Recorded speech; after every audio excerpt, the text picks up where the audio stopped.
C'est une petite fleur bleue qui vaut de l'or, le lin. Des ventes textiles qui explosent et une production qui s'exporte jusqu'en Asie. Une fibre dont les Français sont les champions. Près de 80% du lin mondial est cultivé de la Normandie à la frontière belge. Près de Calais, Vincent Caïret est liniculteur de père en fils depuis 3 générations. Le lin, c'est 15% de ses cultures, mais un quart de son chiffre d'affaires.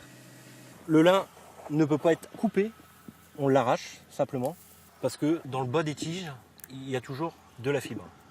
Une fibre qui a de plus en plus de succès et dynamise tous les secteurs d'activité, comme ici dans cette coopérative, l'une des 23 entreprises de teillage en France. L'attrait du lin, c'est vraiment cette finesse, cette solidité. On est sur la meilleure fibre naturelle, quoi. C'est pour ça qu'elle est très recherchée, c'est qu'on a une fibre qui est la plus fine et la plus solide au monde, quoi. Ici, les 3 lignes de production tournent à plein régime toute l'année, de jour comme de nuit, et sont au maximum de leur capacité.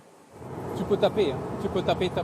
Une activité en constante augmentation, plus 10% chaque année, et ce depuis 10 ans. L'entreprise est passée de 30 à 70 salariés. Maurice fait partie des derniers embauchés. On a embauché sur la dernière année une dizaine de salariés. Maurice en fait partie et sur les 10 dernières années, on a quasiment multiplié par 3 notre masse salariale. À 48 ans, l'ancien chauffeur de bus gagne 1 300 € net par mois, mais se voit finir sa carrière ici. C'est vrai que le lin est fort cultivé dans la région, donc oui, il y a de l'avenir. Une filière qui a de l'avenir, mais qui manque de main-d'œuvre. Ça va, Benito? Recruter, un véritable casse-tête, c'est ce que vit ce chef d'entreprise au quotidien. Les gens n'ont pas envie de bosser à l'usine, c'est pas très sexy, ça fait vraiment pas vibrer grand monde et on a beaucoup de mal à attirer les jeunes. Pour trouver de jeunes recrues, le patron a sollicité son personnel. Christine Autequiet travaille ici depuis 44 ans. Elle vient de faire rentrer à l'usine son petit. Il revient entre les 2 fils et tout seul.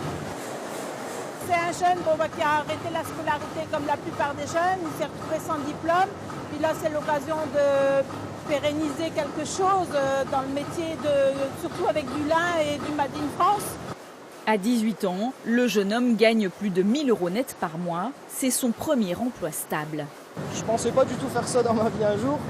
Après, à l'heure d'aujourd'hui, c'est une satisfaction de savoir comment le tissu s'est fait, comment les pièces sont faites, etc. quoi. Et travailler avec votre grand-mère ? Ouais, c'est agréable.